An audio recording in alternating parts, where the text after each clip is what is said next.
நடந்ததை நினைத்து கலங்காதே, நடந்ததை மறந்துவிடு.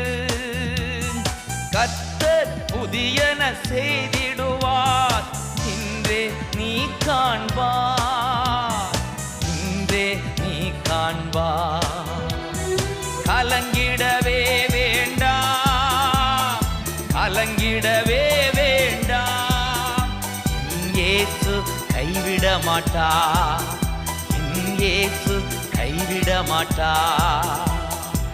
உங்கள் துக்கம் சந்தோஷமாய் மாறும், உங்கள் கவலைகள் கண்ணீர் எல்லாம் மறைந்துவிடும்.